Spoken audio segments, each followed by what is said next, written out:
옛날, 아주 먼 옛날에 호랑이가 담배를 피우고 까치가 말을 건네던 시절, 첩첩산중 깊은 골짜기에 이름 없는 작은 마을이 하나 숨어 있었습니다.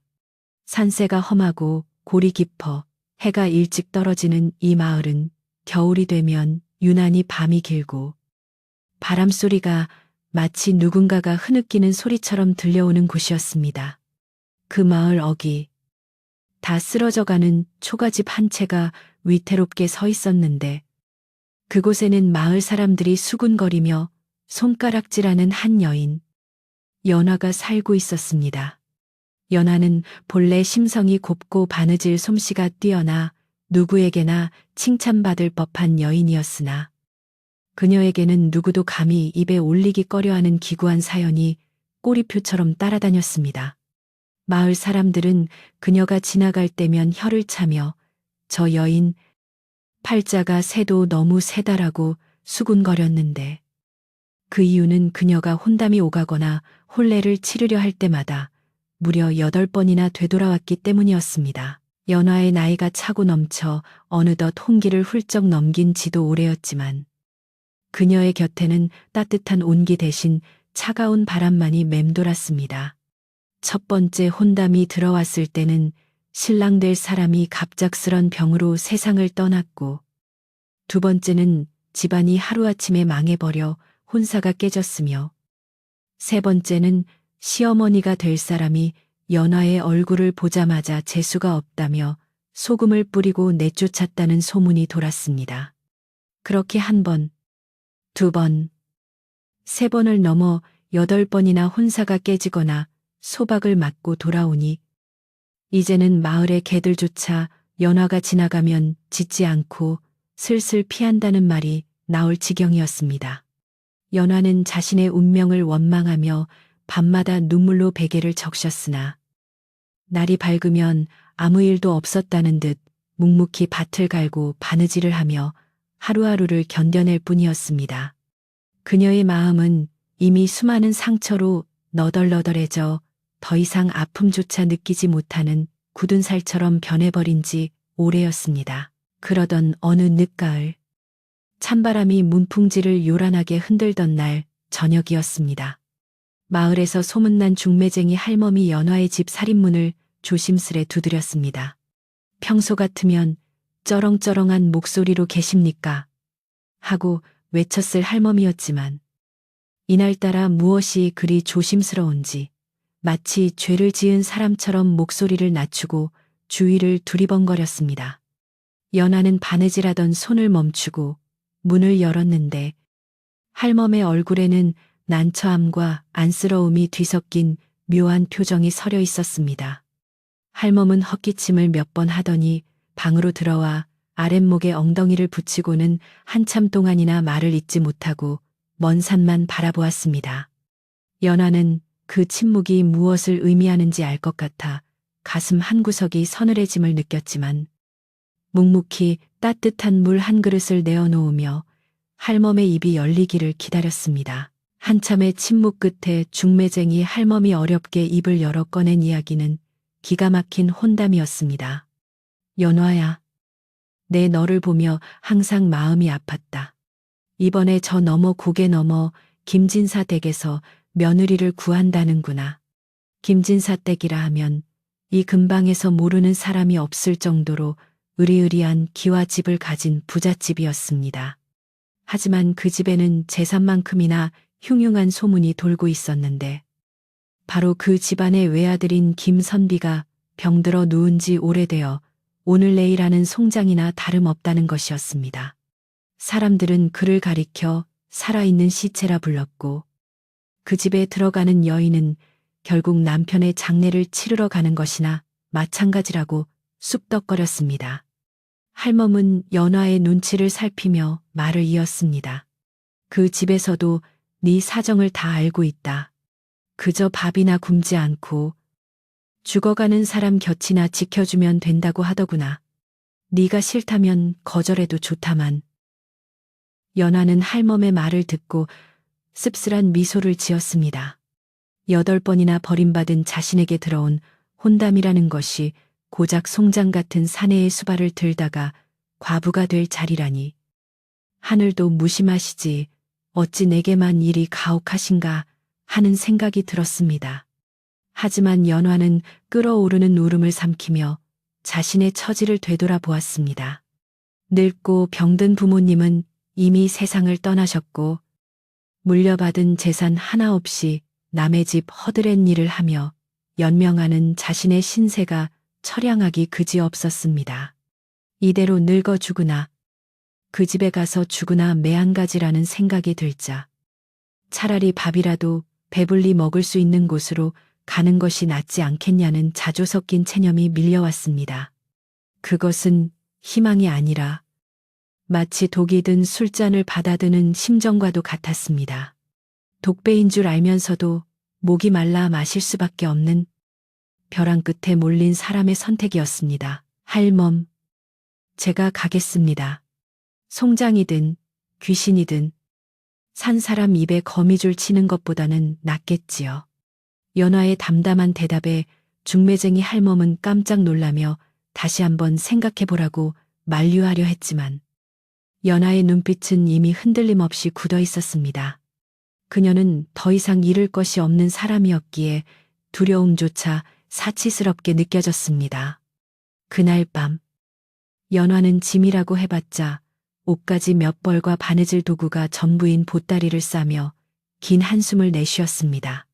문풍지 너머로 들려오는 바람 소리가 마치 그녀의 앞날을 예고하듯 구슬프게 울어댔고 연화는 칠흑 같은 어둠 속에서 하염없이 촛불만 바라보았습니다.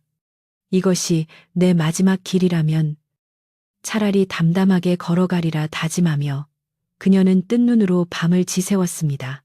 혼례 날은 맑은 하늘 대신 잿빛 구름이 잔뜩 낀 을씨년스러운 날씨였습니다. 보통의 혼례라면 풍물패가 흥을 돋우고 동네 잔치가 벌어졌겠지만 연하의 혼례는 마치 장례 행렬처럼 조용하고 무거웠습니다. 김진사 댁에서 보낸 가마는 화려했지만 어딘지 모르게 낡고 빛바랜 색이었고 가마꾼들의 표정 또한 어두웠습니다. 마을 사람들은 길가에 나와 연하가 가마에 오르는 모습을 지켜보았지만 누구 하나 축하의 말을 건네는 이가 없었습니다. 개중에는 불쌍하다며 눈물을 훔치는 안악도 있었고 저 팔자 센 년이 기어이 부잣집을 잡아먹으러 간다며 비아냥거리는 사내들도 있었습니다. 연하는 사람들의 시선을 피해 고개를 숙인 채 가마에 몸을 실었습니다. 덜컹거리는 가마 안에서 그녀는 마치 관 속에 갇힌 시체가 된 듯한 기분을 느꼈습니다. 고개를 넘어 김진사 댁에 도착했을 때 연화를 맞이한 것은 활짝 열린 대문이 아니라 굳게 닫힌 소슬 대문과 그 너머로 느껴지는 싸늘한 냉기였습니다. 대문을 들어서자 넓은 마당에는 잡초가 무성했고 사랑채와 안채, 곳곳에는 거미줄이 쳐져 있어 사람의 온기라고는 찾아볼 수 없었습니다. 하인들은 주인 없는 집의 그림자처럼 소리 없이 움직였고 그들의 눈빛에는 생기 대신 두려움과 경계심이 가득했습니다. 연화가 마당에 내렸을 때 안채 마루에서 깐깐하게 생긴 노파 한 명이 나와 그녀를 위아래로 훑어보았습니다.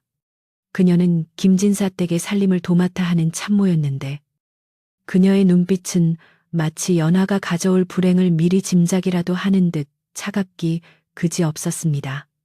도련님은 별당에 계신다. 시골릴 경황도 없으니 바로 그리로 가거라. 혼례식도 없이 바로 환자의 방으로 들여보내지는 처지에 연화는 다시 한번 입술을 깨물었습니다. 안내를 받아 도착한 별당은 집안의 가장 깊숙하고 그늘진 곳에 자리 잡고 있었습니다.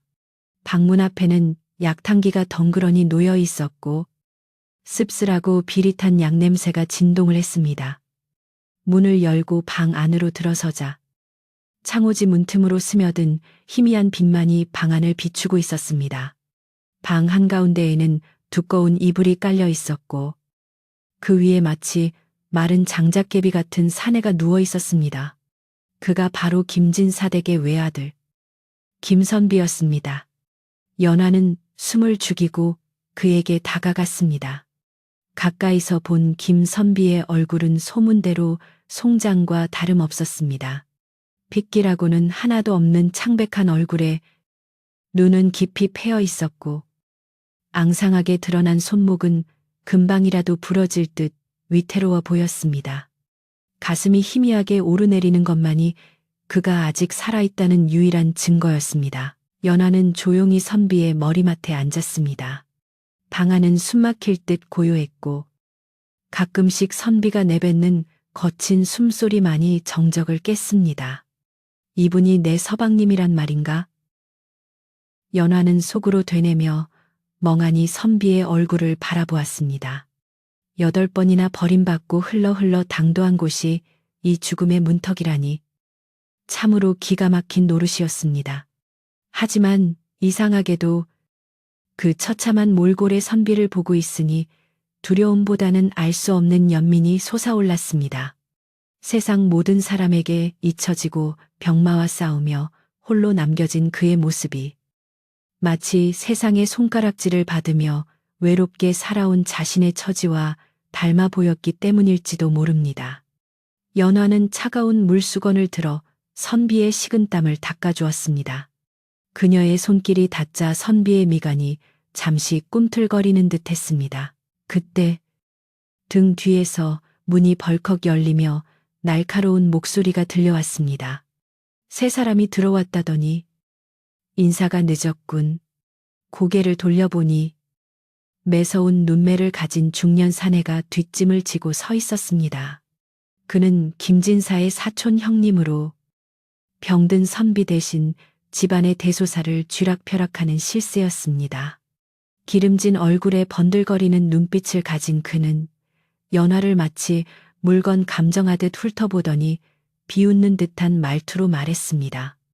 네가 그 팔자 세다는 여인이냐? 내 조카가 오늘 내일 하니. 네, 그 센 팔자로 저승길이나 배웅해 죽어라. 어차피 오래 살 위인은 아니니. 네가 있는 동안 탈이나 없게 하란 말이다. 그의 말 속에는 조카에 대한 걱정은커녕 빨리 죽어 없어지기를 바라는 섬뜩한 사례가 숨겨져 있음을 연화는 본능적으로 느낄 수 있었습니다. 사촌 시숙이 나가고 다시 방 안에는 정막이 흘렀습니다. 연화는 방금 들은 말들을 곱씹으며 몸서리를 쳤습니다. 이 집안은 단순히 병자가 있는 집이 아니라 보이지 않는 칼날이 춤을 추는 위험한 곳이라는 것을 깨달았습니다. 송장 같은 남편, 그를 둘러싼 차가운 시선들, 그리고 재산을 노리는 탐욕스러운 친척들. 연화는 자신이 제 발로 호랑이 굴에 들어왔음을 직감했습니다. 하지만 지금 와서 도망칠 곳은 어디에도 없었습니다. 밖으로 나가면 다시 손가락질 받는 팔자 센 여인이 될 뿐이었고 이곳에 남으면 언제 무슨 일이 벌어질지 모르는 살얼음판을 걸어야 했습니다. 연화는 다시 한번 선비의 얼굴을 내려다보았습니다. 그리고 다짐했습니다. 독배를 마신다 했으니 끝까지 마셔야지. 내가 이 사람을 살리지는 못하더라도 가는 길 외롭지 않게는 해주리라. 그것은 체념이 아닌 벼랑 끝에서 피어난 오기이자 마지막 자존심이었습니다. 밤이 깊어지자 산바람 소리는 더욱 거세졌고 문풍지는 비명처럼 울어댔습니다. 연화는 선비의 곁에 쭈그리고 앉아 밤을 지새웠습니다. 촛불이 다 타들어가 심지가 가물거릴 때쯤 선비가 고통스러운 신음소리를 내며 뒤척였습니다. 연화는 황급히 물을 적셔 그의 입술을 축여주었습니다. 그러자 선비가 아주 희미하게 눈을 뜨는 듯했습니다. 초점 없는 흐릿한 눈동자였지만 그 속에 담긴 것은 살고 싶다는 간절한 외침처럼 보였습니다. 그 찰나의 순간 연화의 가슴 속에서 뜨거운 무언가가 울컥 치솟았습니다. 그것은 동정심일 수도 같은 처지의 사람끼리 느끼는 동질감일 수도 있었습니다. 연화는 선비의 차가운 손을 꼭 잡았습니다. 그 손은 얼음장처럼 차가웠지만 연화의 온기가 전해지자 아주 미세하게 떨려왔습니다. 날이 밝아오자 집안은 다시 분주해졌지만 그 분주함 속에는 여전히 냉기가 흘렀습니다. 아침상을 들고 온 참모는 밥그릇을 툭 던지듯 놓고 나가버렸고 마당을 쓰는 하인들은 연화가 보이면 수군거리며 피했습니다. 연화는 묵묵히 선비의 수발을 들며 집안 분위기를 살폈습니다. 곳곳에 먼지가 쌓여 있었고 광에는 쌀이 가득했지만 정작 주인인 선비에게는 묽은 미음조차 제대로 올라오지 않는다는 것을 알게 되었습니다. 누군가가 고의로 선비를 굶기고 방치하고 있다는 의심이 들기 시작했습니다. 연화는 소매를 걷어붙이고 부엌으로 나갔습니다. 내가 먹을 밥은 내가 짓겠습니다. 그리고 서방님 드실 약도 내가 다리겠습니다. 참모와 하인들이 놀란 눈으로 쳐다보았지만 연화는 아랑곳하지 않고 아궁이에 불을 지폈습니다. 부엌 아궁이의 따뜻한 불기운이 연화의 얼굴을 붉게 물들였습니다. 타닥타닥 타오르는 장작불 소리를 들으며 연화는 생각에 잠겼습니다. 이 거대한 기와집에서 자신의 편은 아무도 없었습니다. 오로지 저 방 안에서 숨만 붙어 있는 남편 김선비만이 자신과 운명을 같이 할 유일한 존재였습니다. 그가 죽으면 자신도 쫓겨나거나 더 험한 꼴을 당할 것이 뻔했습니다. 그렇다면 방법은 하나뿐이었습니다. 어떻게든 저 송장 같은 사람을 붙들어 놓는 것. 그가 숨을 쉬게 만드는 것만이 자신이 이 집에서 살아남을 수 있는 유일한 길이라는 것을 본능적으로 깨달았습니다. 8번이나 버림받았던 여인의 끈질긴 생명력이 죽음의 그림자가 드리운 이 집안에서 조용히 고개를 들기 시작했습니다. 연화가 정성껏 끓인 미음을 들고 방으로 돌아왔을 때 선비는 여전히 깊은 잠에 빠져 있었습니다. 그녀는 숟가락으로 미음을 떠서 조심스럽게 그의 입에 넣어 주었습니다. 목구멍으로 넘어가는 소리가 들리자 연화는 안도의 한숨을 내쉬었습니다. 그때 문 밖에서 누군가가 엿듣는 기척이 느껴졌습니다. 그림자가 문창호지에 어른거리다 사라졌습니다. 연화는 숟가락을 쥔 손에 힘을 주었습니다. 보이지 않는 적들이 도사리고 있는 이 집에서 그녀는 이제 막 길고 긴 싸움을 시작한 것이었습니다. 그녀는 선비의 귓가에 대고 나지막이 속삭였습니다. 서방님, 일어나셔야 합니다. 저들이 원하는 대로 죽어주지 마세요. 저도 이렇게 끈질기게 살아있지 않습니까? 그녀의 목소리는 떨렸지만 그 속에 담긴 의지는 강철보다 단단했습니다. 첫날 밤이 그렇게 지나고 이튿날이 되었습니다. 연화는 밤새 선비의 곁을 지키며 그의 상태를 살폈습니다. 열이 오르락 내리락하고 식은땀을 흘리는 증세가 반복되었습니다. 단순히 몸이 약해서가 아니라 무언가 잘못된 것을 먹고 있거나 독이 퍼진 것 같은 증세였습니다. 연화는 의원을 부르고 싶었지만 사촌 시숙이 집안의 모든 돈줄을 쥐고 있어 그럴 수도 없는 노릇이었습니다. 그녀가 할 수 있는 것은 오직 정성으로 그를 돌보는 것뿐이었습니다. 그녀는 자신의 옷을 찢어 수건을 만들고 밤새도록 선비의 팔다리를 주무르며 혈액이 돌게 했습니다. 사람만 주십시오. 사람만 주신다면 내 평생 서방님 발이라도 씻겨드리며 살겠습니다. 그것은 기도가 아니라 스스로에게 거는 주문과도 같았습니다. 시간이 흐르면서 연화의 눈에는 집안의 기이한 점들이 하나둘씩 들어오기 시작했습니다.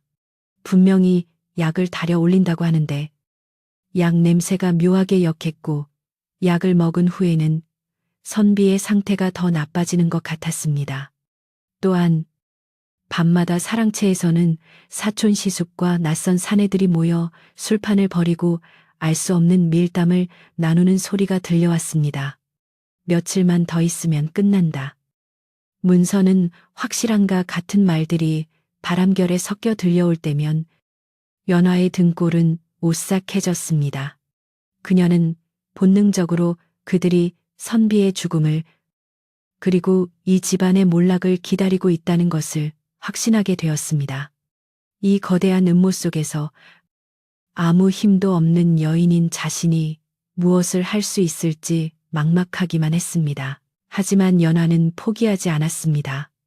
그녀는 8번의 실패를 겪으며 세상의 냉혹함을 뼈저리게 배웠고 그 과정에서 잡초 같은 끈기를 얻었습니다. 그녀는 낮에는 부지런히 집안일을 하며 하인들의 눈을 속였고 밤에는 선비의 곁을 지키며 그를 살릴 방법을 고민했습니다.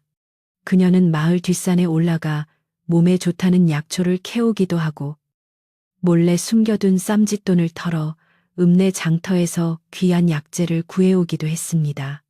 물론 이 모든 것은 사촌 시숙의 눈을 피해 은밀하게 이루어져야 했습니다. 발각되는 날에는 그녀 또한 온전치 못할 것이 분명했기 때문입니다. 그렇게 살얼음판을 걷는 듯한 하루하루가 이어졌습니다. 그러던 어느 날 연화가 부엌 뒤뜰에서 약탕기를 씻고 있을 때였습니다. 늙은 참모가 주위를 살피며 슬그머니 다가왔습니다. 참모는 처음 보았을 때의 그 깐깐한 표정 대신 어딘가 겁에 질린 듯한 표정으로 연화의 소매를 잡아당겼습니다. 아씨, 내 말 잘 들으시오. 이 집안은 지금 썩은 동아줄에 매달린 꼴이오. 참모의 목소리는 가늘게 떨리고 있었습니다. 연화가 놀라 쳐다보자 참모는 목소리를 더 낮추어 속삭였습니다. 도련님이 드시는 약, 그거 함부로 믿지 마시오.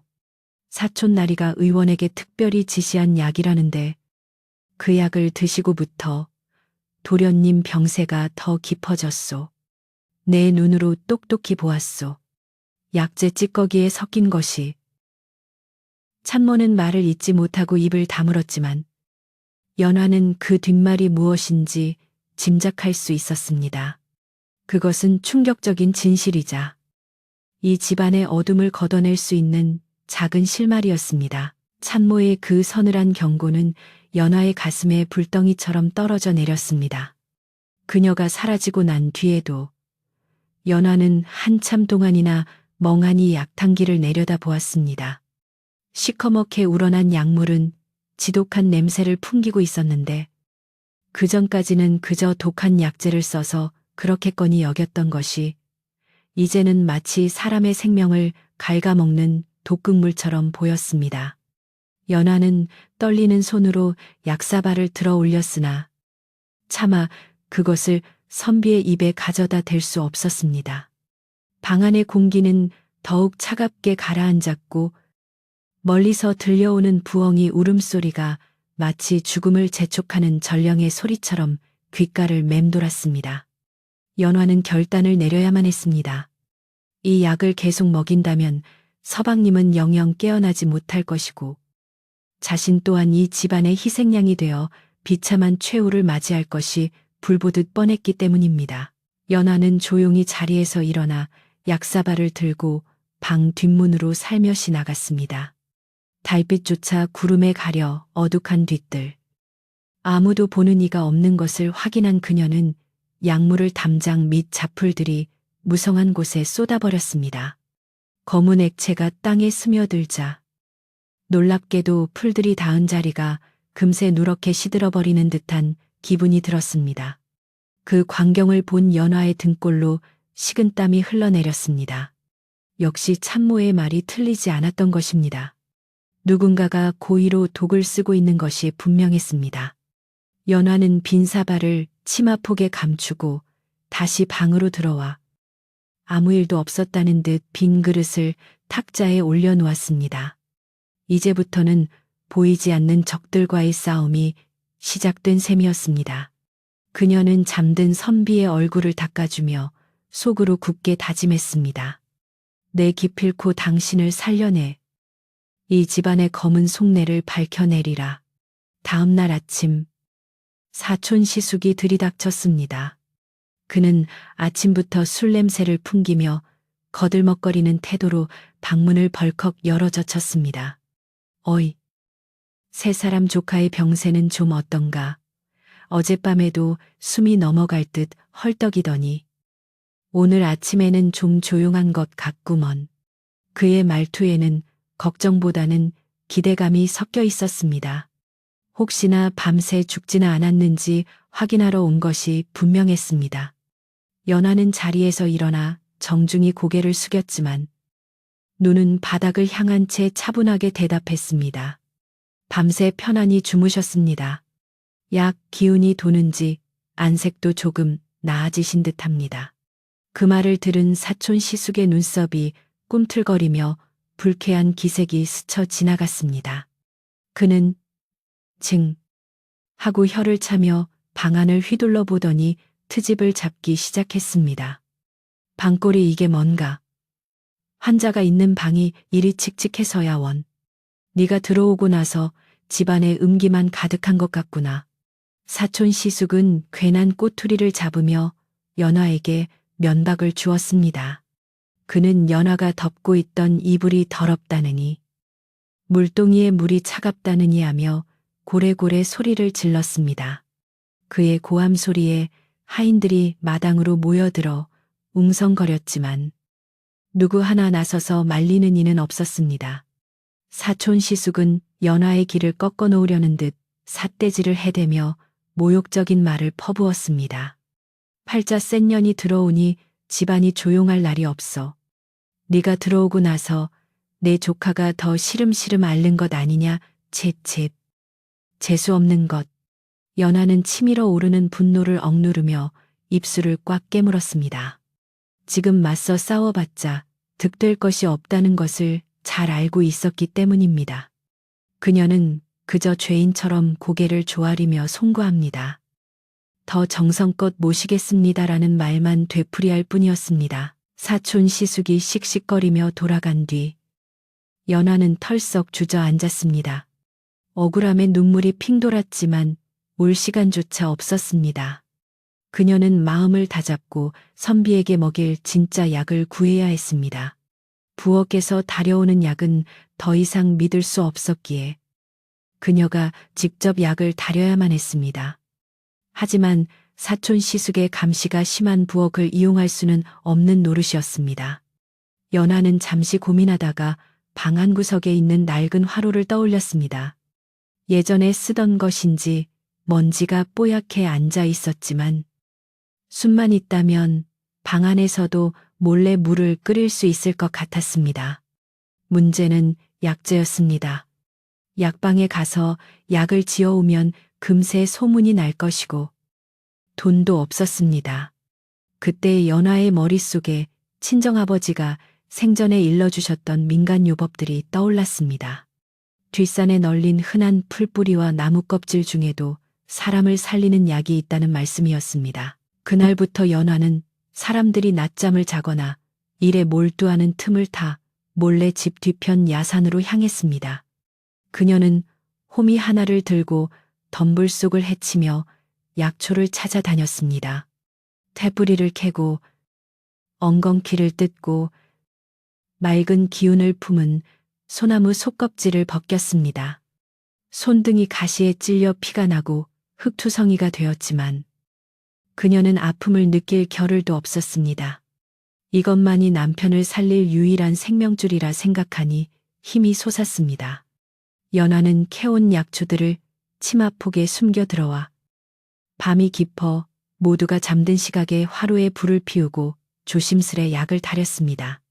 방문과 창문을 꼼꼼히 닫아 약 냄새가 밖으로 새나가지 않도록 각별히 주의했습니다. 타닥타닥 타오르는 숯불 위에서 약탕기가 끓어오르는 소리는 마치 그녀의 간절한 기도 소리처럼 들렸습니다. 연하는 직접 달인 약물과 물개장 미음을 선비의 입에 떠넣어 주었습니다. 처음에는 목구멍이 막힌 듯 잘 삼키지 못하고 흘려버리기 일쑤였지만 연하는 포기하지 않고 숟가락으로 입을 벌려 조금씩 아주 조금씩 흘려넣었습니다. 서방님, 이 약은 독이 아닙니다. 제 정성입니다. 부디 드시고 기운을 차리셔야 합니다. 그녀의 속삭임이 닿았는지 며칠이 지나자 선비는 꿀꺽하고 약물을 삼키는 반응을 보였습니다. 그것은 아주 작은 변화였지만 연화에게는 천지개벽과도 같은 큰 기쁨이었습니다. 그녀는 밤새 선비의 팔다리를 주무르며 끊임없이 말을 건넸습니다. 마을의 이야기, 자신이 살아온 이야기, 그리고 앞으로 함께 보고 싶은 봄꽃 이야기들을 들려주었습니다. 듣고 있는지 알 수 없었지만 연하는 그가 듣고 있으리라 믿었습니다. 하지만 집안의 분위기는 점점 더 흉흉해져만 갔습니다.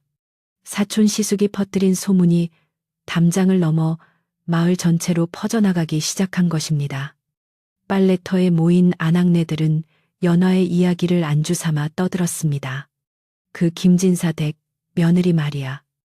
밤마다 방에서 무슨 굿을 하는지 이상한 냄새가 난다지. 뭐야, 아이고. 그 여자가 들어오고 나서 멀쩡하던 우물물이 말랐다며 정말 팔자가 새긴 센가 봐. 김진사 아들이 아직 안 죽은 게 용하다니까. 그 여자가 기를 빨아먹고 산다는 소문도 있더라고. 이런 말도 안 되는 헛소문들은 날개 돋친 듯 퍼져나가 사람들은 연화를 마녀나 요물 취급하기 시작했습니다. 연화가 어쩌다 밖으로 나가면 사람들은 슬금슬금 피하거나 뒤에서 수군거리며 흘겨보았습니다. 그녀는 철저히 고립되었고 세상 모든 사람에게 버림받은 기분이었습니다. 어느 날 저녁, 마당을 쓸던 연화에게 하녀 하나가 다가와 쏘아 붙였습니다. 아씨, 마님께서 찾으십니다. 아, 참 마님이 안 계시니 사촌 어르신이 주인이시지. 어르신께서 사랑채로 오라십니다. 하녀의 말투에는 주인 며느리에 대한 존경심이라고는 눈곱만큼도 없었고 오히려 비웃음이 가득했습니다. 연하는 빗자루를 내려놓고 무거운 발걸음으로 사랑채로 향했습니다. 사랑채 마루에는 사촌 시숙과 낯선 사내들이 술판을 벌이고 있었습니다.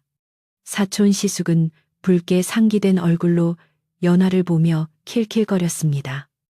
오냐, 왔느냐? 내 오늘 좋은 소식을 하나 가져왔다. 저 건너 마을 용한 무당이 그러는데 네가 끼고 있는 살을 풀어야 내 조카가 산다고 하더구나. 그러니 구판을 한번 벌여야겠다. 구판이라니 그것은 핑계일 뿐이었습니다. 무당을 불러 집안을 쑥대밭으로 만들고 그 핑계로 연화를 쫓아내거나 선비에게 무슨 해코지를 하려는 수작임이 뻔했습니다. 연화는 침착하게 대답했습니다. 아버님, 서방님의 병세가 조금씩 차도가 있사옵니다. 지금 요란하게 굿을 벌이면 오히려 환자에게 해가 될까 두렵습니다. 조금만 더 기다려 주십시오. 그녀의 당당한 태도에 사촌 시숙은 술잔을 집어 던지며 소리쳤습니다. 네가 감히 내 말을 거역하느냐, 차도가 있다니. 송장이 숨만 붙어 있는 게 차도란 말이냐. 내년이 들어와서 집구석이 망하고 있어. 당장이라도 내쫓고 싶지만 조카놈 생각해서 참는 줄 알아라. 깨진 술잔 파편이 연화의 치맛자락으로 튀었지만 그녀는 눈 하나 깜짝하지 않고 꼿꼿이 서 있었습니다. 그날 밤 연화는 잠을 이룰 수가 없었습니다. 사촌 시숙의 위협이 단순히 말로 끝나지 않을 것임을 직감했기 때문입니다. 그들은 조만간 어떤 구실을 만들어서라도 자신을 내쫓고 선비를 죽음으로 몰아넣을 것입니다. 불안감에 휩싸여 선비의 얼굴만 바라보고 있는데 갑자기 문 밖에서 인기척이 났습니다. 아씨, 주무십니까? 낮고 갈라진 목소리. 참모였습니다. 연하가 문을 열어주자 참모가 재빠르게 방 안으로 들어왔습니다. 그녀의 품에는 헝겊에 쌓인 무언가가 들려 있었습니다. 참모는 방 안을 둘러보고는 안도의 한숨을 내쉬며 품속의 물건을 연하에게 건넸습니다. 이걸 받으시오. 귀한 산삼은 아니지만 기력을 돋우는 데는 최고라는 꿀에 절인 도라지요. 내 몰래 광에서 빼내왔소. 찬모는 연화의 손을 꼭 잡으며 눈시울을 붉혔습니다. 처음에는 아씨를 오해했소. 팔자 센 여자가 들어와 우리 도련님을 잡아먹는 줄 알았지. 헌데 아씨가 몰래 약을 버리고 밤마다 정성으로 간호하는 걸 내가 다 지켜보았소. 내 눈은 못 속이지. 참모의 고백에 연하의 눈에서도 눈물이 주르륵 흘러내렸습니다. 이 적막하고 무서운 집에서 처음으로 만난 아군이었습니다. 참모는 목소리를 더욱 낮추어 말했습니다. 조심하시오. 사촌 나리가 며칠 뒤에 의원을 데려온다고 하오. 그 의원은 사촌 나리와 한통속인 돌팔이인데 그자가 와서 도련님 맥을 짚고 가망이 없다고 선언하면 그걸 핑계로 아씨를 내쫓고 장례 준비를 할 작정이라오. 시간이 없소. 참모가 돌아간 뒤 연화는 꿀절임 도라지를 물에 타서 선비에게 먹였습니다. 참모의 말대로라면 며칠 안에 결판이 날 것이었습니다. 의원이 와서 사망 선고나 다름없는 진단을 내리면 연화는 쫓겨나고 선비는 독약에 의해 생을 마감하게 될 것입니다.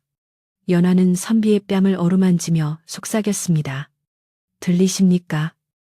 서방님, 저들이 우리를 갈라놓으려 합니다. 제발 힘을 내세요. 당신이 일어나지 않으면 우리는 모두 죽습니다. 그때였습니다. 선비의 손가락이 연화의 손등을 툭 하고 건드렸습니다. 아주 미약한 움직임이었지만 분명한 의지가 담긴 신호였습니다. 연화는 소스라치게 놀라 선비의 얼굴을 쳐다보았습니다. 선비의 눈꺼풀이 파르르 떨리더니 아주 천천히 들어 올려졌습니다. 여전히 초점은 흐릿하고 눈동자는 탁했지만 그 깊은 어둠 속에서 작은 불씨 같은 생명의 빛이 가물거리고 있었습니다. 그가 입술을 달싹거리며 무어라 말하려 했습니다. 소리는 나오지 않았고 입 모양만 겨우 움직일 뿐이었지만 연화는 그 모양을 읽을 수 있었습니다. 물을 달라는 것이었습니다. 연화는 떨리는 손으로 물그릇을 가져와 그의 입에 대주었습니다. 선비는 꿀꺽 물을 삼키고는 다시 깊은 숨을 몰아쉬었습니다. 그리고 잠시 후 그가 다시 한번 힘겹게 입을 열어 쉰 소리로 한마디를 내뱉었습니다. 간소. 그 한마디는 연화의 가슴을 후벼 파는 듯한 전율을 일으켰습니다. 송장처럼 누워만 있던 남편이 처음으로 건넨 말이었습니다. 연화는 터져나오는 울음을 손으로 틀어막았습니다. 살아있었습니다. 그는 죽어가고 있었던 것이 아니라 살기 위해 처절하게 버티고 있었던 것입니다. 그리고 연화의 정성이 그 끈을 다시 단단하게 이어 붙인 것입니다. 하지만 기뻐하기에는 일렀습니다. 사촌 시숙과 가짜 의원이 들이닥칠 날이 코앞으로 다가와 있었습니다. 선비가 깨어났다는 것을 저들이 알면 무슨 짓을 할지 몰랐습니다. 연화는 재빨리 눈물을 닦고 주변을 살폈습니다. 지금부터는 더욱 철저하게 연기를 해야 했습니다. 선비가 여전히 위중한 척, 죽어가는 척해야만 저들의 방심을 유도할 수 있을 것입니다. 다음 날부터 연화의 행동은 더욱 기이해졌습니다. 그녀는 일부러 머리를 산발하고 마당을 서성거리는가 하면 허공을 보고 중얼거리며 미친 사람 흉내를 냈습니다. 사촌 시숙과 하인들이 보란듯이 말입니다. 아이고, 저승사자가 보이네. 우리 서방님 데려가려고 줄을 섰네. 그녀의 기행을 본 하인들은 수군거렸습니다. 저 여자 드디어 미쳤나 봐.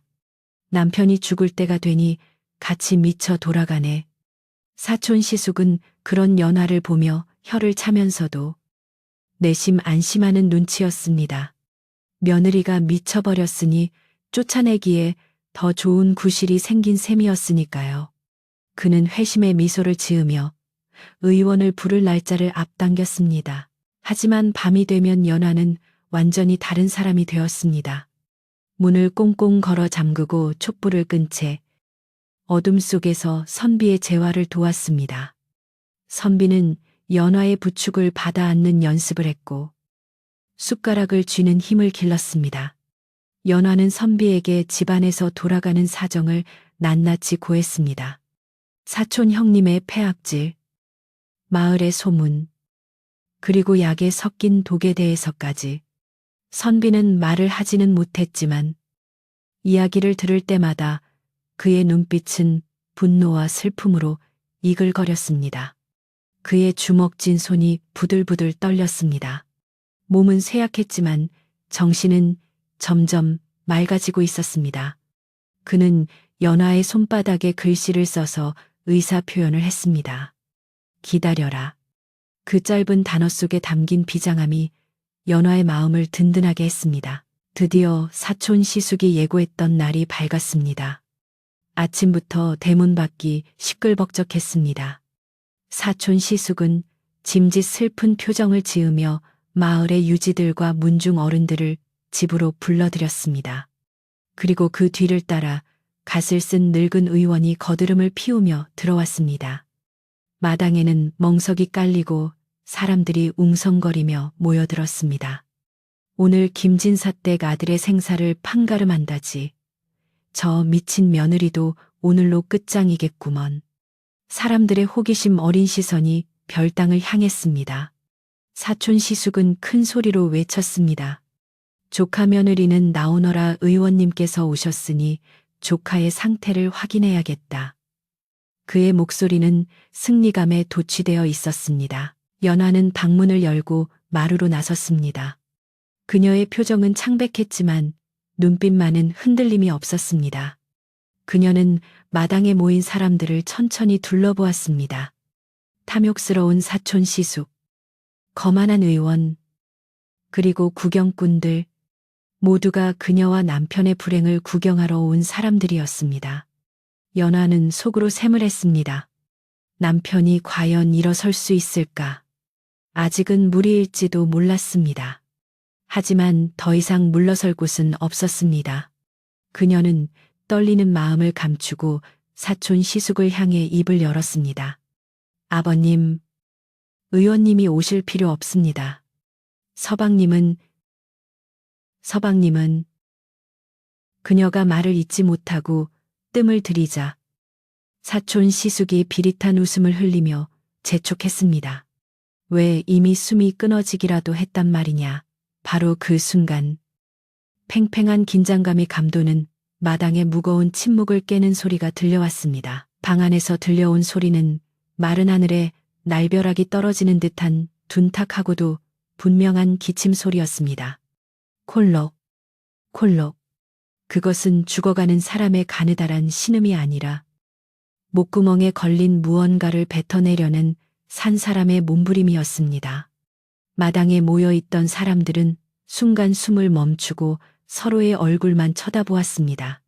사촌 시숙의 얼굴이 흑빛으로 변하며 당황한 기색이 역력했습니다. 그는 쥐고 있던 부채를 부르르 떨며 의원에게 눈짓을 보냈습니다. 이게 무슨 소리냐? 숨이 끊어진 게 아니었더냐?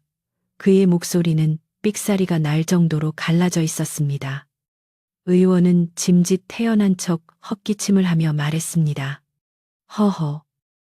이것은 회광반조라 하여 촛불이 꺼지기 직전에 마지막으로 확 타오르는 것과 같은 이치입니다.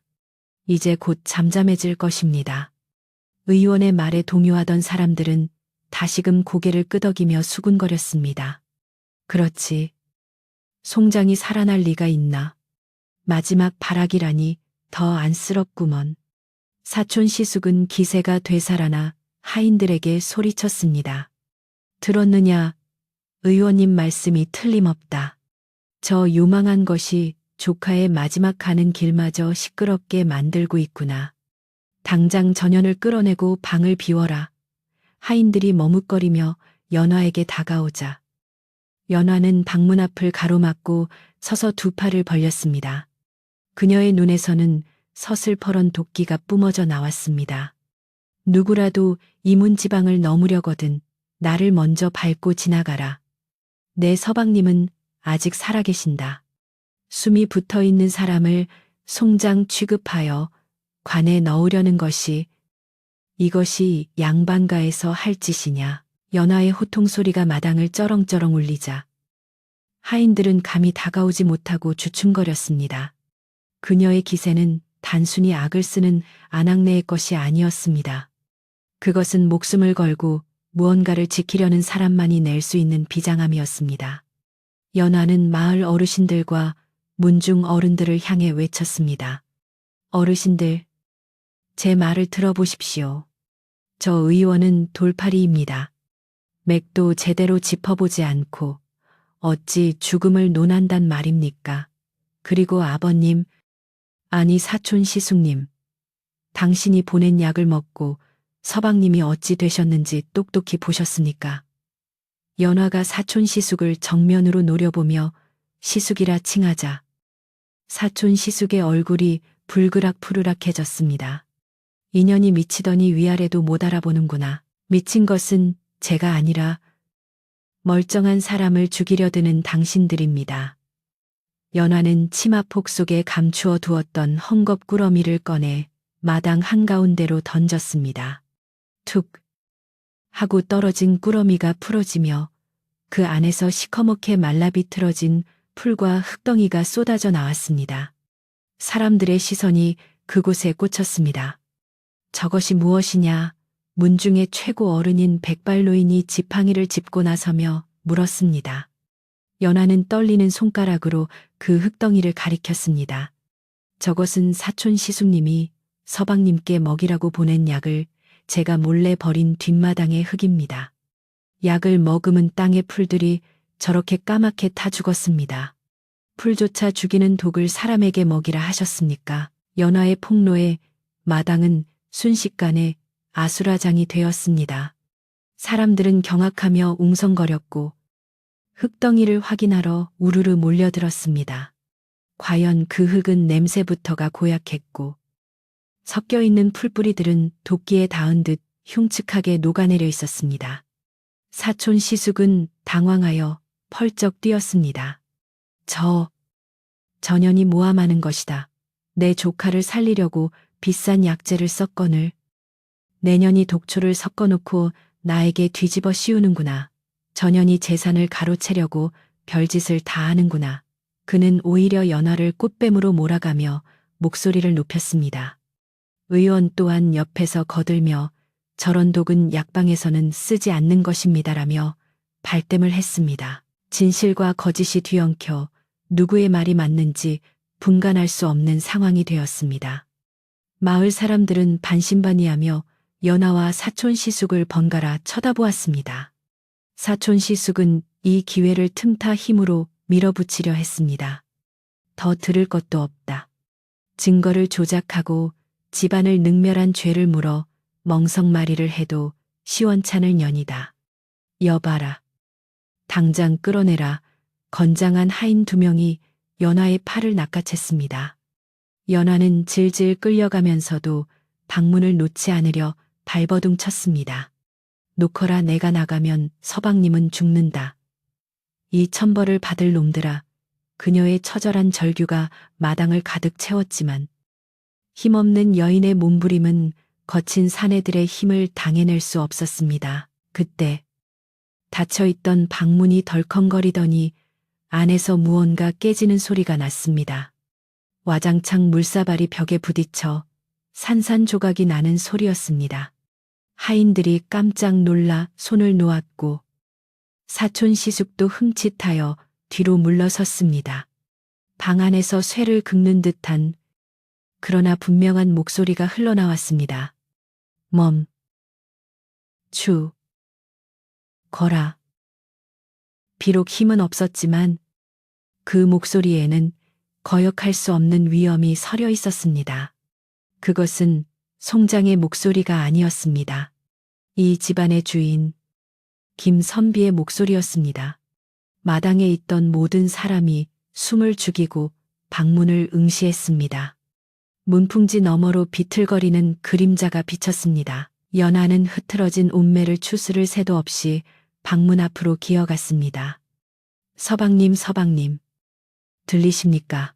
방 안에서는 거친 숨소리와 함께 그 사람을 건드리지 마라 라는 말이 다시 한번 들려왔습니다.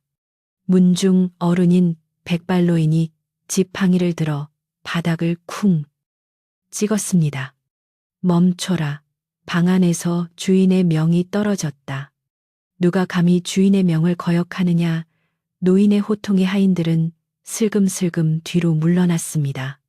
사촌 시숙은 얼굴이 하얗게 질려 식은땀을 흘리면서도 조카가 헛것을 보는 게 분명합니다. 제정신이 아닐 겁니다라며 마지막까지 발악을 했습니다. 하지만 백발노인은 단호했습니다. 내 두 귀로 똑똑히 들었다. 그리고 저 며느리의 말에도 일리가 있다. 약이 독이 되었는지는 하루만 지나면 알게 될 일이다. 노인은 연화에게 다가와 조용히 물었습니다. 새아가, 내 말대로 내 지아비가 살아날 가망이 있느냐? 연화는 눈물을 훔치며 고개를 들었습니다. 하룻밤입니다. 딱 하룻밤만 주십시오. 제가 정성으로 모셔 내일 아침에는 반드시 문을 열고 걸어 나오시게 하겠습니다. 만약 그리 되지 않는다면 제 목을 내놓겠습니다. 그녀의 결의에 찬 눈빛에 노인은 고개를 끄덕였습니다. 좋다. 내일 아침 해가 뜰 때까지 기다리겠다. 허나 만약 내일도 네 지아비가 일어나지 못한다면 너는 집안을 어지럽힌 죄를 피하지 못할 것이다. 사촌 시숙은 분통을 터뜨렸지만 문중 어른의 결정을 거스를 수는 없었습니다. 그는 씩씩거리며 하인들에게 명령했습니다. 좋다. 내일 아침까지만 봐주지. 대신 오늘 밤 이 방에서 개미 새끼 한 마리도 못 나오게 지켜라.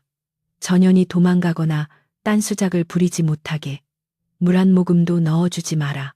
사촌 시숙과 사람들은 마당에서 물러났지만 별당 주변에는 감시하는 하인들이 횃불을 들고 촘촘히 배치되었습니다. 연하와 김선비는 완전히 고립된 채 생사를 건 마지막 밤을 맞이하게 되었습니다. 연하는 서둘러 방으로 들어와 문을 굳게 걸어 잠갔습니다. 방 안은 어두웠지만 그녀에게는 그 어느 때보다 밝은 희망의 빛이 보였습니다. 연하는 황급히 촛불을 켜고 선비에게 다가갔습니다. 선비는 물사발을 던지느라 온 힘을 쏟았는지 식은땀을 비오듯 흘리며 거친 숨을 몰아쉬고 있었습니다. 하지만 그의 눈은 떠 있었습니다. 며칠 전까지만 해도 흐릿하던 눈동자에 또렷한 생기가 돌고 있었습니다. 연하는 치마폭으로 그의 땀을 닦아주며 울먹였습니다. 서방님, 해내셨습니다. 저들을 물리치셨습니다. 선비는 힘겹게 손을 들어 연하의 볼에 흐르는 눈물을 닦아주려 했으나 손이 떨려 닿지는 못했습니다. 대신 그는 입가에 희미한 미소를 지어 보였습니다. 그것은 연하가 이 집에 온 이후 처음 보는 남편의 미소였습니다. 연하는 품속에 숨겨두었던 마지막 비상식량을 꺼냈습니다. 찬모가 몰래 쥐어주었던 산삼 잔뿌리와 꿀단지였습니다. 이것이야말로 오늘 밤 기적을 만들어낼 마지막 열쇠였습니다. 그녀는 화로의 불씨를 살려 물을 끓이고 정성껏 약을 다렸습니다. 방 안 가득 은은한 약 냄새가 퍼지자 선비의 호흡도 조금씩 안정을 되찾아갔습니다. 드세요. 서방님, 이것을 드시고 힘을 내셔야 합니다. 내일 아침 저들 보란 듯이 두 발로 걸어 나가셔야 합니다. 선비는 연화의 부축을 받아 약물을 남김없이 들이켰습니다. 그의 목울대가 움직일 때마다 연화의 간절함도 함께 넘어갔습니다. 밤이 깊어가자 바깥의 소라는 잦아들고 풀벌레 소리만이 요란했습니다. 선비는 약 기운이 도는지 얼굴에 붉은 홍조가 돌기 시작했습니다. 그는 연화에게 벽에 기대앉게 해달라고 눈짓을 했습니다. 연화가 등 뒤에 이불을 겹겹이 쌓아 그를 앉히자 그는 한참 동안 눈을 감고 호흡을 가다듬었습니다. 그러고는 마침내 입을 열었습니다. 부인, 고생이 많았소. 끊어질 듯 이어지는 그 한마디에 연화는 참았던 서름이 폭발하여 소리 없는 오열을 토해냈습니다. 8번이나 버림받고 손가락질 받던 세월. 독배를 마시는 심정으로 들어온 이 집에서의 멸시와 공포가 그 한마디에 눈 녹듯 사라지는 것 같았습니다. 선비는 연화의 손을 꼭 잡았습니다. 그의 소나기 힘은 전보다 훨씬 강해져 있었습니다. 나는 다 듣고 있었소. 부인이 밤마다 내게 해주던 이야기. 나를 살리려 약을 구하러 다니던 발소리. 사촌 형님의 폐악질까지. 모두 알고 있었소.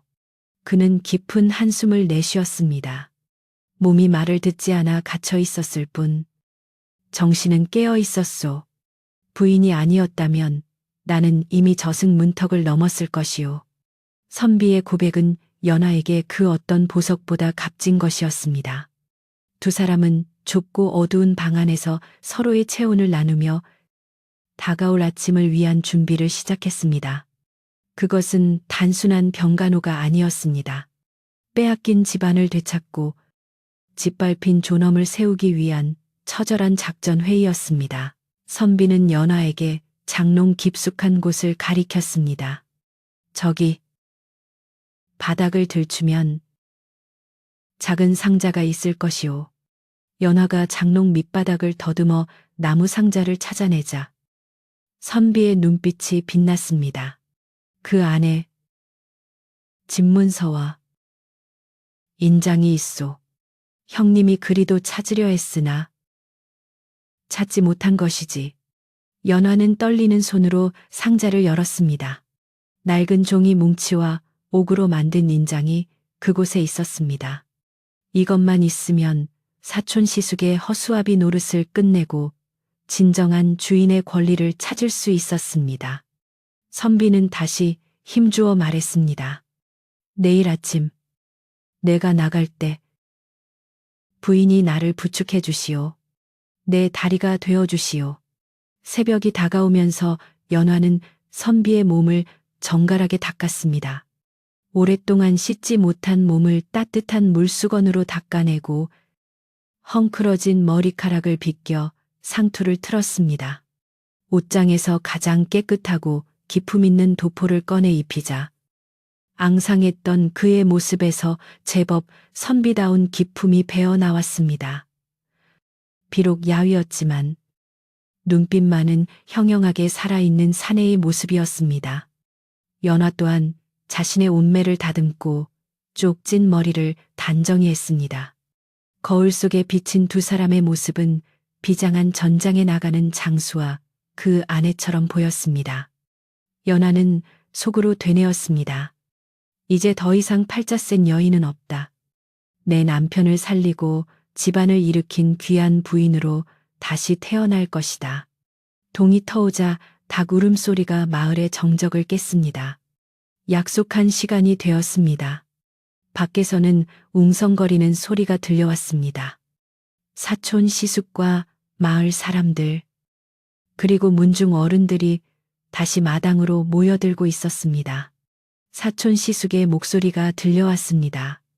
해가 떴다. 약속대로 문을 열어라. 송장이 걸어 나오는지 시체가 되어 나오는지 어디 보자. 그의 목소리에는 비아냥과 승리감이 가득 차 있었습니다.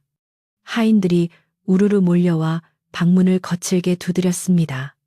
쾅쾅쾅 나오시오. 시간이 다 되었소. 문풍지가 찢어질 듯 흔들렸습니다. 연화는 깊게 심호흡을 하고 선비의 눈을 바라보았습니다. 선비는 고개를 끄덕였습니다. 준비가 되었다는 신호였습니다. 연화는 자리에서 일어나 방문 앞으로 다가갔습니다. 그리고 망설임 없이 문고리를 잡았습니다. 밖에서 들려오는 소란이 뚝 그쳤습니다. 문이 열리는 삐걱 소리가 유난히 크게 들렸습니다. 아침 햇살이 방 안으로 쏟아져 들어왔고 그 빛을 받으며 연하와 김선비가 모습을 드러냈습니다. 마당에 있던 모든 사람의 눈이 휘둥그레졌습니다. 사촌 시숙의 입이 떡 벌어졌습니다. 그것은 그들이 상상했던 모습이 아니었습니다. 죽어가던 송장이 아니라 위험 있는 주인이 서 있었습니다. 아침 햇살이 눈부시게 쏟아지는 방문 앞. 비틀거리면서도 꼿꼿이 서 있는 김선비의 모습은 마치 저승에서 돌아온 귀인이 강림한 듯한 착각을 불러일으켰습니다. 창백하다 못해 투명해 보이는 피부는 햇빛을 받아 신비롭게 빛났고 오랫동안 병석에 누워 있었음에도 불구하고 그가 뿜어내는 기품은 마당에 모인 사람들을 압도하기에 충분했습니다. 옆에서 그를 부축하고 있는 연화 또한 더 이상 죄인처럼 고개를 숙인 초라한 모습이 아니었습니다. 그녀는 남편의 팔을 단단히 붙잡고 마치 장군을 호위하는 부관처럼 당당하게 정면을 응시하고 있었습니다. 마당을 가득 메웠던 웅성거림은 순식간에 물기 얹은 듯 사라졌고 오직 바람에 스치는 나뭇잎 소리만이 정적을 메웠습니다. 사촌 시숙은 입을 딱 벌린 채 뒷걸음질 쳤고 그의 눈동자는 믿을 수 없는 현실을 부정하듯 심하게 흔들리고 있었습니다. 김선비는 잠시 눈을 감고 깊은 숨을 들이마시며 바깥 공기를 음미했습니다. 눅눅하고 곰팡이 냄새나는 방 안에 갇혀 있다가 처음으로 맡아보는 살아있는 세상의 냄새였습니다. 그는 천천히 눈을 뜨고 마당 한가운데 서 있는 문중 어른 백발노인에게 시선을 고정했습니다. 그리고 갈라지지만 힘있는 목소리로 입을 열었습니다. 숙부님, 불효한 조카가 이제야 인사를 올립니다. 그동안 병마에 시달려 무난 인사가 늦었습니다.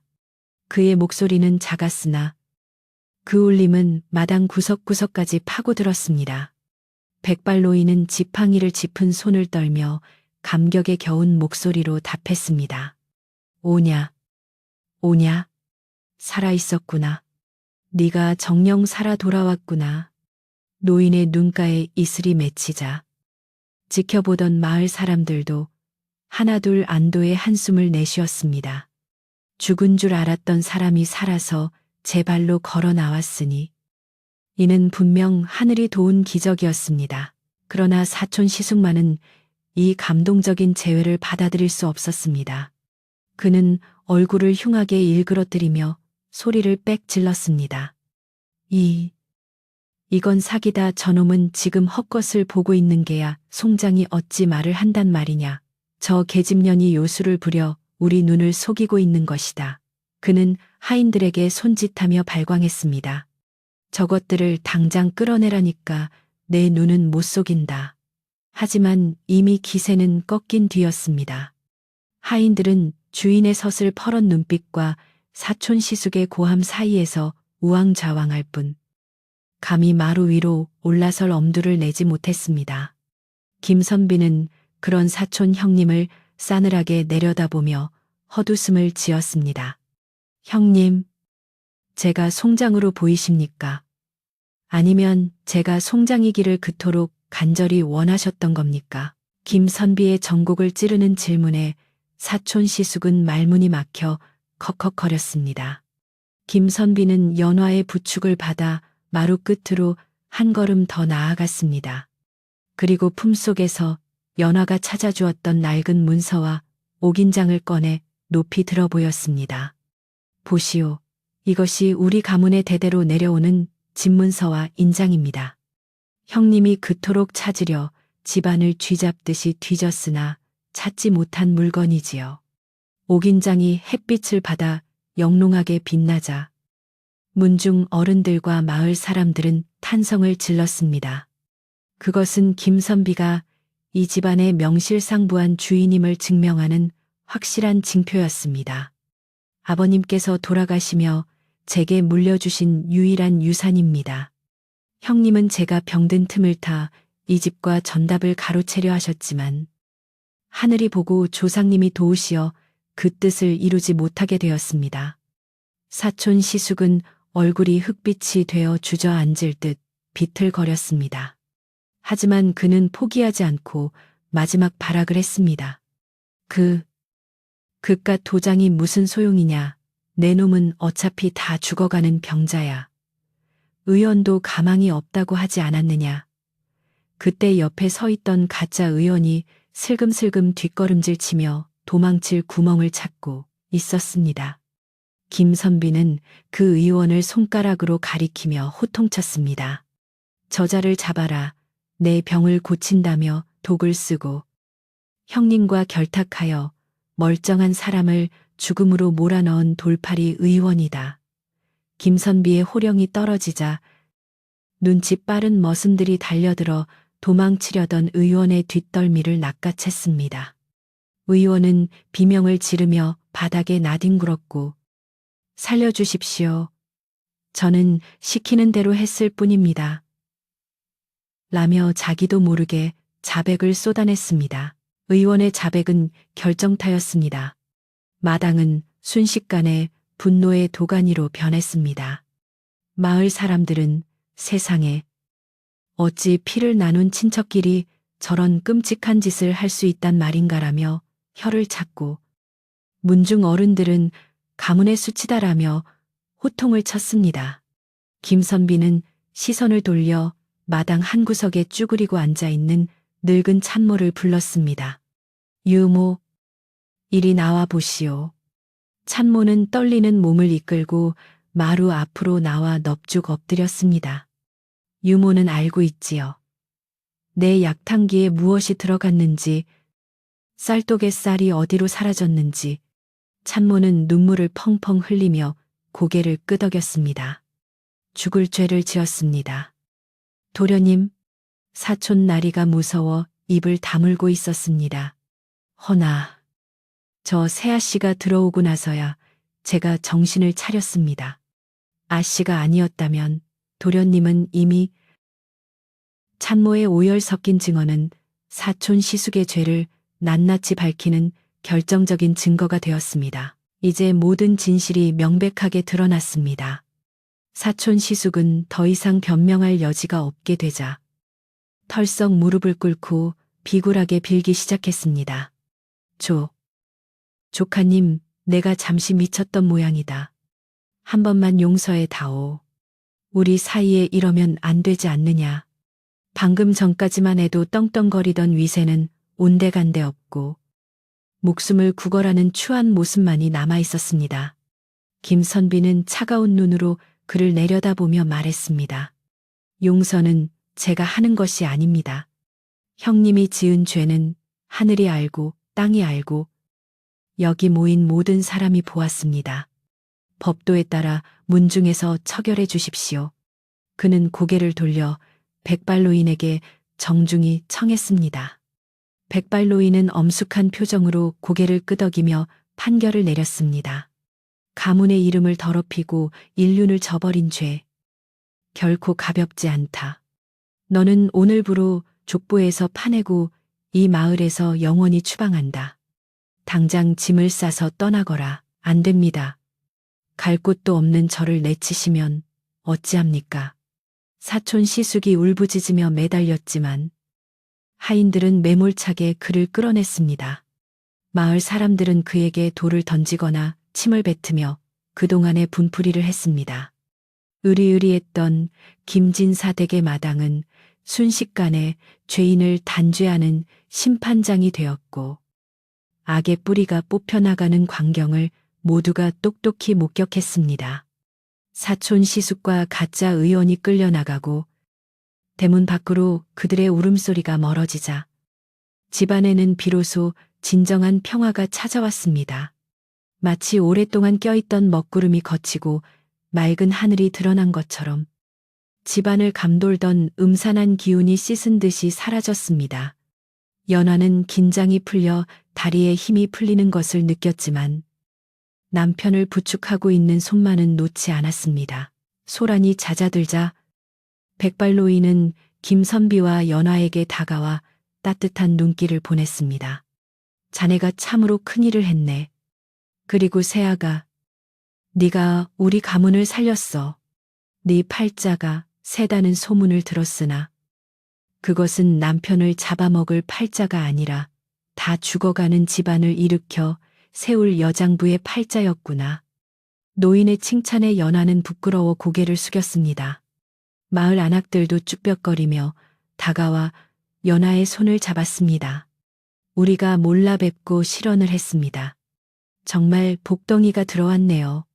그 모진 구박을 견디고 서방님을 살려내다니 대단합니다. 사람들의 칭송이 이어지자 연화의 눈시울이 붉어졌습니다. 8번이나 버림받으며 가슴속에 맺혔던 응어리가 사람들의 따뜻한 말 한마디에 눈 녹듯 사라지는 기분이었습니다. 김선비는 연화의 손을 잡고 사람들에게 말했습니다. 오늘 제가 이 자리에 서 있는 것은 오로지 제 부인의 덕입니다.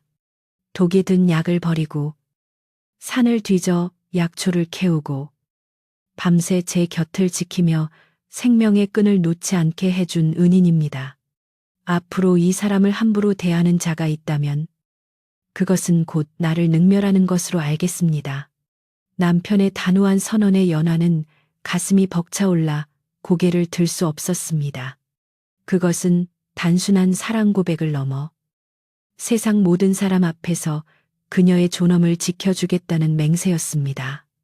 사람들은 고개를 끄덕이며 두 사람의 앞날을 축복해 주었습니다.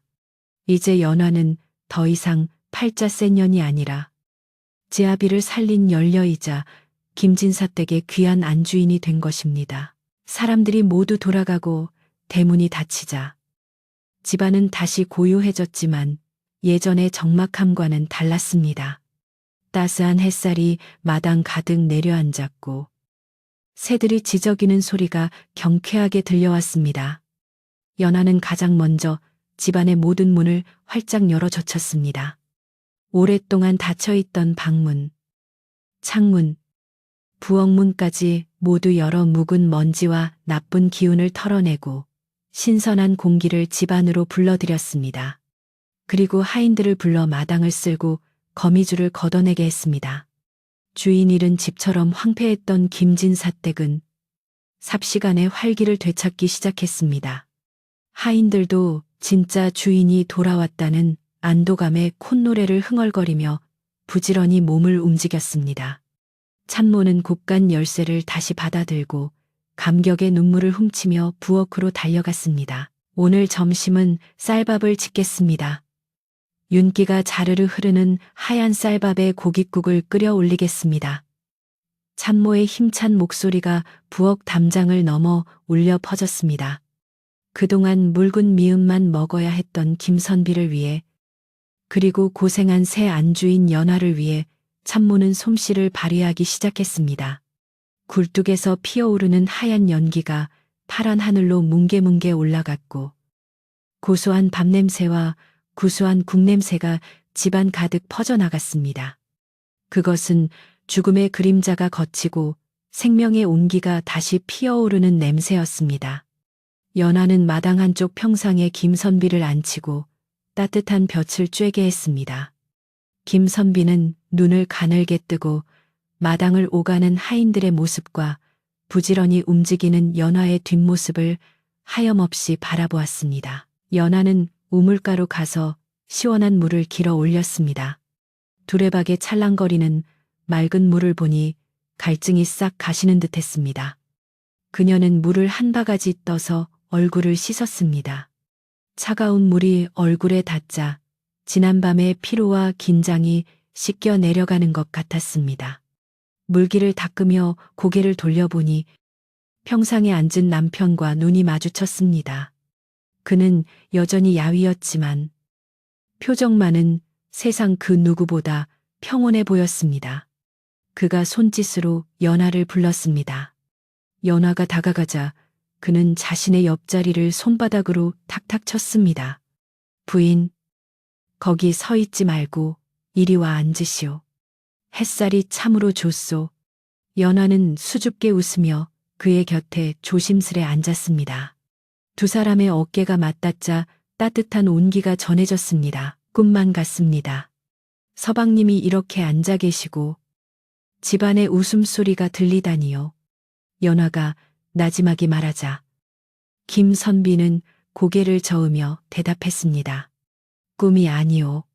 부인이 만들어낸 현실이요. 나는 누워있는 동안 매일같이 꿈을 꾸었소. 누군가가 나를 어둠 속에서 끌어올려주는 꿈을. 깨어보니 바로 부인이 내 손을 잡고 있었소. 그의 말에 연화의 얼굴이 발그레해졌습니다. 마당의 매화나무 가지에는 어느새 작은 꽃망울이 맺혀 있었습니다. 겨울이 가고 봄이 오고 있음을 알리는 신호였습니다. 이제 몸을 추스르시면 서당도 다시 여시고 글 읽는 소리가 담장을 넘게 해야지요. 연화의 말에 김선비는 빙그레 웃으며 고개를 끄덕였습니다. 그리합시다. 그리고 부인과 함께 꽃구경도 가고 장구경도 갑시다. 그동안 못한 것들을 하나하나 다 해봅시다. 점심상이 차려졌습니다. 찬모가 내온 밥상은 소박하지만 정성이 가득 담긴 진수성찬이었습니다. 김이 모락모락 나는 흰 쌀밥, 맑은 소고기 무국, 노릇하게 구운 조기 한 마리, 그리고 연화가 좋아한다는 나물 반찬들이 상다리가 휘어질 만큼 차려졌습니다. 김선비는 숟가락을 들기 전에 잠시 멈칫하더니 국그릇을 들어 국물을 한 모금 마셨습니다. 따뜻한 국물이 식도를 타고 넘어가자 그의 얼굴에 화색이 돌았습니다. 맛있소.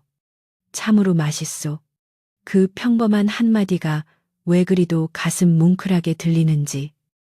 연화는 밥을 먹기도 전에 배가 부른 것 같았습니다. 그녀는 생선살을 발라 남편의 밥숟가락 위에 올려주었습니다. 많이 드세요. 드시고 얼른 기운 차리셔서 저랑 약속한 꽃구경 가셔야지요. 식사를 마친 후 두 사람은 갯마루에 앉아 차를 마셨습니다. 사촌 시숙이 물러가고 나니 집안의 공기마저 달라진 듯 했습니다. 바람은 부드럽고 햇살은 따사로웠습니다. 하인들은 마당 구석구석을 쓸고 닦으며 묵은 때를 벗겨내느라 분주했습니다. 깨진 기왓장을 교체하고 잡초를 뽑고 창호지를 새로 바르는 소리가 듣기 좋은 음악처럼 들렸습니다. 연화는 그 모습을 지켜보며 생각했습니다. 8번의 아픔은 어쩌면 오늘 이 자리에 오기 위한 긴 시련이었을지도 모른다고.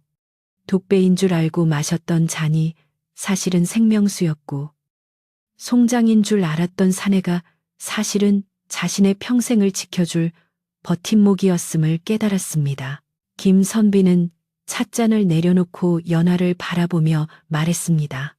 부인, 내 몸이 좀 더 나아지면 우리 집 담장을 좀 낮춥시다. 연화가 의아해하며 쳐다보자 그가 말을 이었습니다. 너무 높아서 안이 보이지 않으니 헛소문이 도는 것이오. 담장을 낮추고 대문을 열어 이웃들이 편하게 오가게 합시다. 그리고 부인의 그 지혜로운 손길로 이 집을 마을에서 가장 따뜻한 곳으로 만들어 주시오. 연화는 남편의 깊은 뜻을 알아차리고 환하게 미소 지었습니다. 네, 서방님, 그리하겠습니다. 그리고 마당에는 꽃도 많이 심고 사랑채에는 손님들이 끊이지 않게 하겠습니다. 두 사람은 서로를 마주보며 약속했습니다. 그것은 단순히 집을 고치겠다는 약속이 아니라 앞으로 펼쳐질 두 사람의 인생을 아름답게 가꿔 나가겠다는 다짐이었습니다. 해질 무렵 마을 이장이 큼직한 떡 시루를 들고 찾아왔습니다. 진사님, 일어나신 것을 축하드립니다. 마을 사람들이 십시일반으로 쌀을 모아 떡을 쪄왔습니다.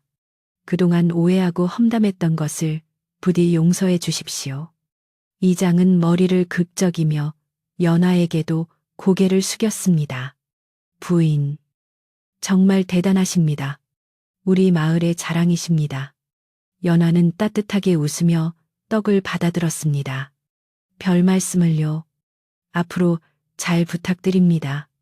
떡을 나누어 먹으며 웃음꽃을 피우는 사람들 속에서 연화는 비로소 자신이 이 마을의 일원이 되었음을, 그리고 이 집의 진정한 안주인이 되었음을 실감했습니다.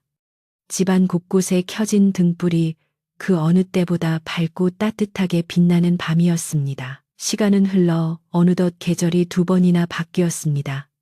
죽음의 냉기가 감돌던 김진사댁 기와 지붕 위로 따스한 봄볕이 지나고 싱그러운 여름비가 내리더니 이제는 마당의 감나무에 붉은 감이 주렁주렁 매달리는 풍요로운 가을이 찾아왔습니다. 폐가나 다름없던 집안 곳곳은 연화의 야무진 손길을 거쳐 눈부시게 변해 있었습니다. 잡초가 무성하던 마당은 정갈하게 다듬어져 국화꽃 향기가 은은하게 퍼졌고, 거미줄이 쳐져 있던 사랑채에서는 다시금 맑고 청아한 글 읽는 소리가 담장을 넘어 마을 어귀까지 울려 퍼졌습니다. 마을 사람들은 그 소리를 들으며 이제야 마을에 사람 사는 냄새가 난다며 흐뭇한 미소를 지었습니다. 한때 송장집이라 불리며 깊이 대상이었던 그곳은 이제 마을에서 가장 생기가 넘치고 따뜻한 기운이 흐르는 복덩이 집이 되어 있었습니다. 연화는 아침 일찍 일어나 장독대를 닦는 것으로 하루를 시작했습니다. 반질반질 윤이 나는 장독들을 보며 그녀는 지난 겨울에 매서웠던 추위를 떠올렸습니다. 독이 든 약을 버리고 몰래 약초를 캐러 다니던 그 밤들의 기억은 이제 아련한 추억이 되어버렸습니다. 그때는 하루하루가 생사를 건 전쟁터였지만 지금은 그 고통마저도 감사하게 느껴졌습니다. 그 시련이 있었기에 지금의 평화가 얼마나 귀한 것인지 뼈저리게 알 수 있기 때문이었습니다. 연화가 마른 행주로 장독을 닦고 있을 때 뒤에서 인기척이 느껴졌습니다. 부인, 아침 이슬이 차갑습니다. 어찌 이리 일찍 나오셨소?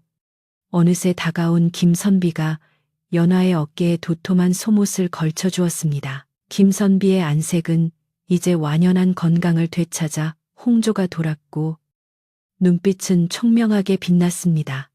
비쩍 말랐던 몸에는 살이 적당히 올라 갓을 쓴 모습이 헌칠하기 그지없었습니다. 그는 더 이상 누군가의 부축 없이는 걷지 못하던 환자가 아니었습니다. 아침마다 마당을 한 바퀴 돌며 체조를 하고 낮에는 서책을 읽으며 틈틈이 소작인들의 고충을 듣고 해결해주는 어엿한 집안의 가장이었습니다. 연화는 남편의 옷매무새를 다듬어주며 미소 지었습니다. 서방님이야말로 어젯밤 늦게까지 책을 보시지 않으셨습니까? 몸을 좀 더 아끼셔야지요. 김선비는 호탕하게 웃으며 연화의 손을 잡았습니다. 부인이 차려주는 밥심 덕분에 힘이 넘쳐서 그러오. 걱정 마시오. 두 사람의 다정한 모습에 지나가던 하인들도 덩달아 얼굴을 붉히며 웃음을 참았습니다. 집안의 살림살이도 넉넉해졌습니다.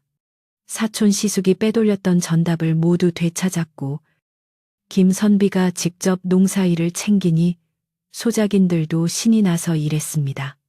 덕분에 올해 추수는 예년보다 훨씬 풍성했습니다.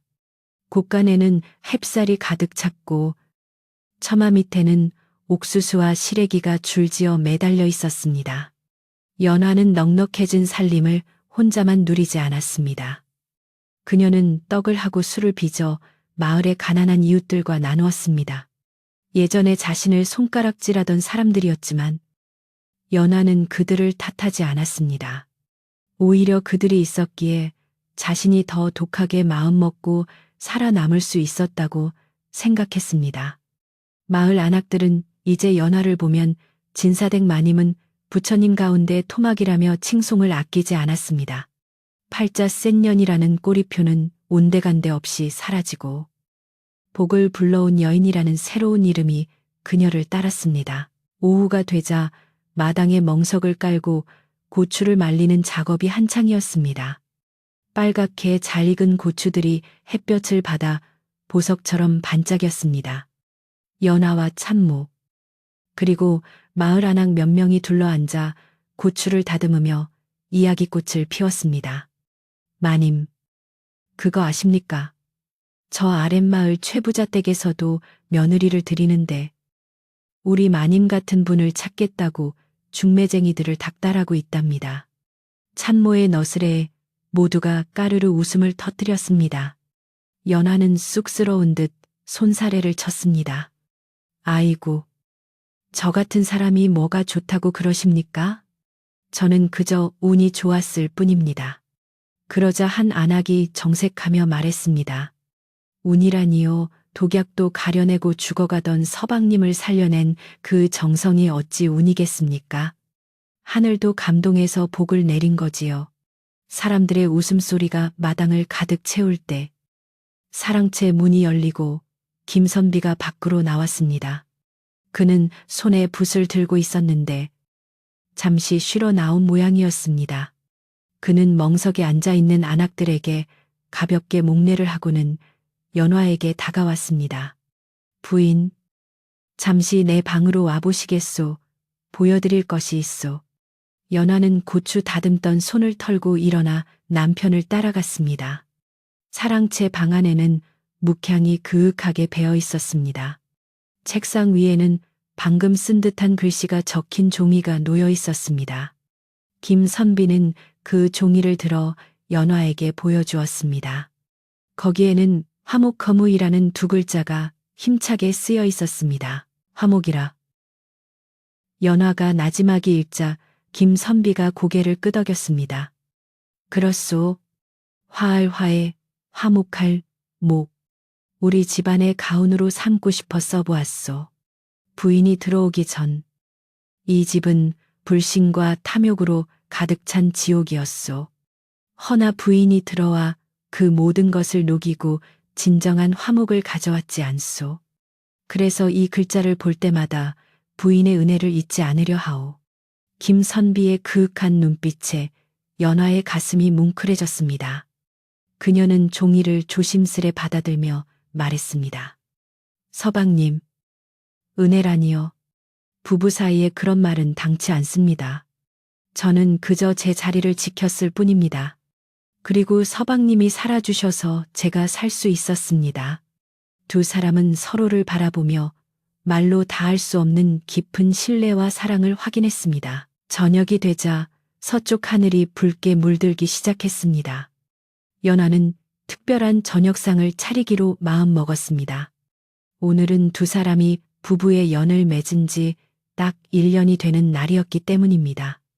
비록 혼례식은 제대로 치르지 못하고 장례 같은 분위기 속에서 들어왔지만 오늘만큼은 둘만의 조촐한 잔치를 벌이고 싶었습니다. 연화는 부엌으로 가서 참모에게 귀띔을 했습니다. 참모는 아이고, 벌써 그렇게 되었나요? 내 솜씨를 제대로 발휘해 봐야겠네요. 하며 팔을 걷어붙였습니다. 부엌에서는 도마 소리가 경쾌하게 울리고 고소한 기름 냄새와 구수한 된장 냄새가 어우러져 침샘을 자극했습니다. 연화는 직접 술상을 봐왔습니다. 맑게 걸은 국화주 한 병과 김선비가 좋아하는 녹두빈대떡, 그리고 산에서 갓 캐온 더덕으로 만든 구이를 준비했습니다.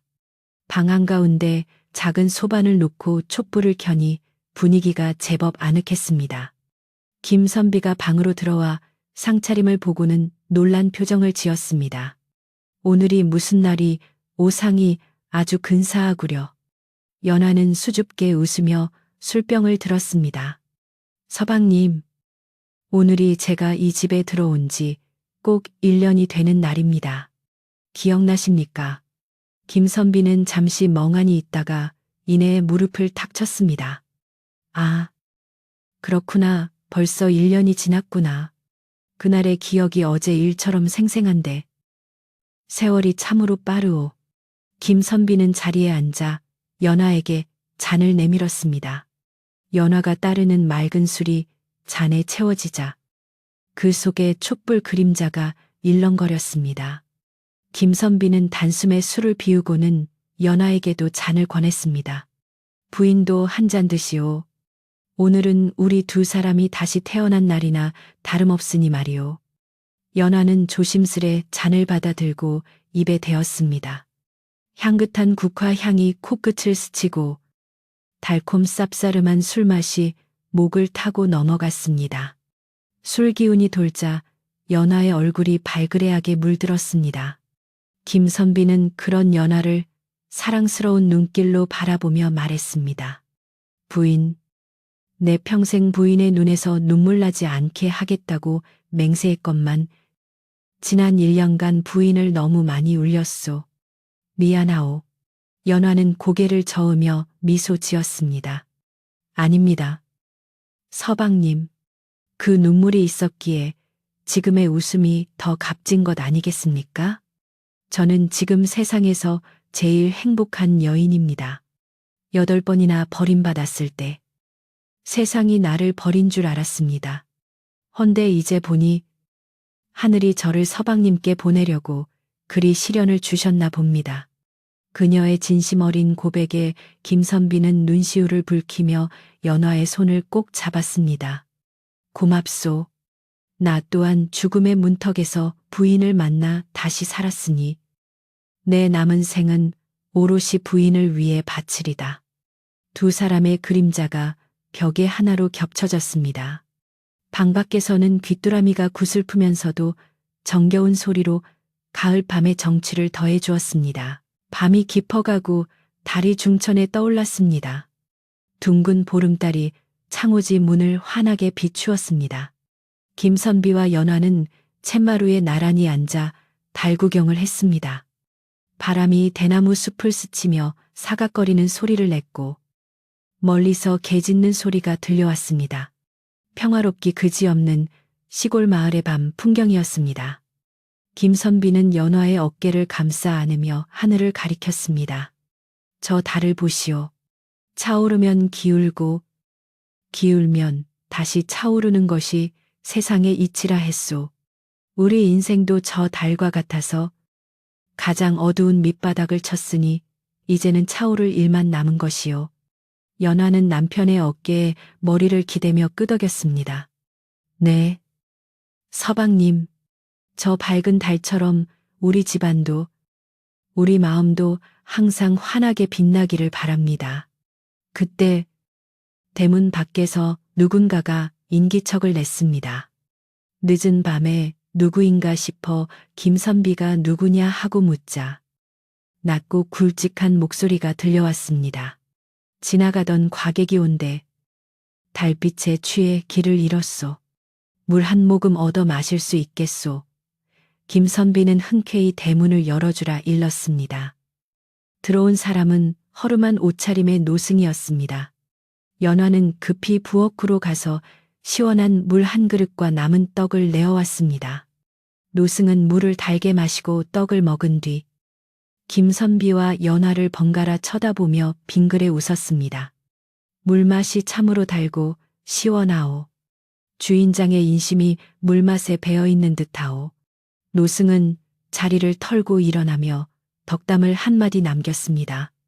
죽은 나무에서 꽃이 피고 마른 우물에 물이 솟았으니 이 집안의 복은 이제 시작이요.